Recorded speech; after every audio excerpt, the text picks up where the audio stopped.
जय श्री हरितवंश। आज हम जो बात करने वाले हैं उसका जो विषय है वो है हनुमान चालीसा।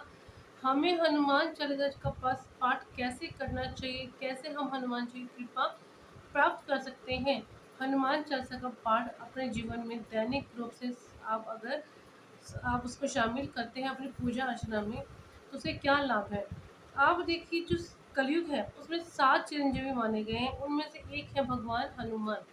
हनुमान जी को भी कलयुग में चिरंजीवी होने का वरदान प्राप्त है। इस प्रकार जो कलयुग है उसमें भगवान हनुमान जी की जो आराधना है वो बहुत ही ज़्यादा फलित है। इसीलिए ही आप सभी को ये कहा जाता है कि आप अपने जीवन में प्रतिदिन हनुमान चालीसा का जो पाठ है उसे ज़रूर अपने जीवन में शामिल कीजिए। आपको कोई भी आर्थिक तंगी है, कोई बीमारी आपके जीवन में आ गई है, किसी प्रकार आपने कर्जा बहुत ले लिया, उससे आपको मुक्ति नहीं मिल रही, निजात नहीं मिल रही है, तो आपको हनुमान चालीसा का पाठ करना चाहिए। हनुमान चालीसा का पाठ करने के लिए आपको करना क्या है, इसकी बड़ी सरल विधि है। आप मंदिर में, चाहे कोई आपका गांव में या शहर में कोई प्राण प्रतिष्ठित हनुमान जी का मंदिर है, वहाँ जाकर आप प्रतिदिन पाठ कीजिए। या फिर पहले दिन वहाँ जाकर आप संकल्प कीजिए कि मैं 40 दिन तक हनुमान चालीसा का पाठ करूँगा या करूँगी।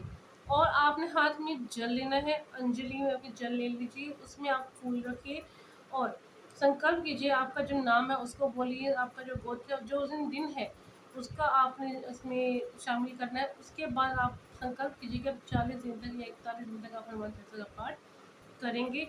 और उसका कारण क्या है, वो इच्छा से आप कर रहे हैं, तो उसका भी आप इसमें बताना है कि आप किस इच्छा से ये पाठ कर रहे हैं।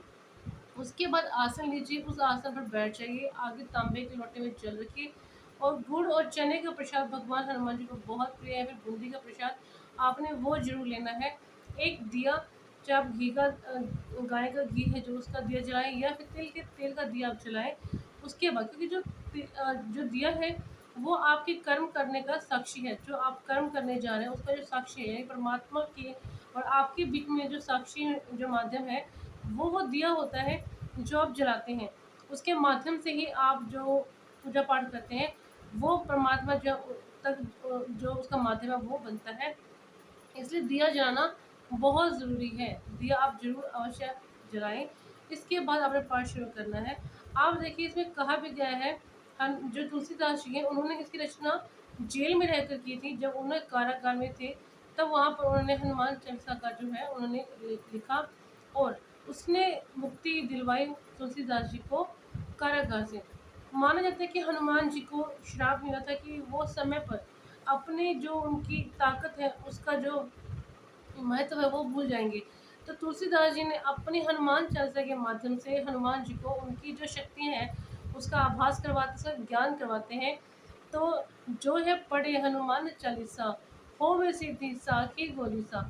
अगर आप कहते हैं कि हनुमान चालीसा का पाठ करते हैं तो जो माँ गौरी है, पार्वती है, शिव है, वो सिद्ध हो जाते हैं। इसीलिए हनुमान चालीसा का बड़ा ही महत्व है। और इसमें एक पंक्ति बहुत अच्छी आती है, जो यह पढ़े हनुमान चालीसा, यानी कि इसको पढ़ना है। यानी कि आपने ऐसा नहीं कि आपने बस जहाँ खाना बना रहे हैं, कोई और कार्य कर रहे हैं तो आप पढ़ रहे हैं, उसको बिल्कुल एक स्थान पर बैठ कर आप पढ़िए, पूरे मन के साथ पढ़िए और आगे किताब रख कर ही उसका पठन करना जाना चाहिए। अच्छा, आपको मुँह ज़बानी भी अगर आपको याद है, आपको याद भी है, तब भी उसके बावजूद भी आपको किताब में से देखकर इसका पाठ करना चाहिए। और एक कार्य आप और भी कर सकते हैं कि आप भगवान हनुमान जी को साक्षी बना लीजिए, उनको एक आसन दीजिए और उन्हें कहिए कि ये जो आसन है ये आपके लिए बिछाया गया है, आप इस पर विराजित हो, जो मैं ये कर्म कर रहा हूँ उसके आप साक्षी बने। इस प्रकार भगवान हनुमान जी की साक्षात कृपा को प्राप्त होती है।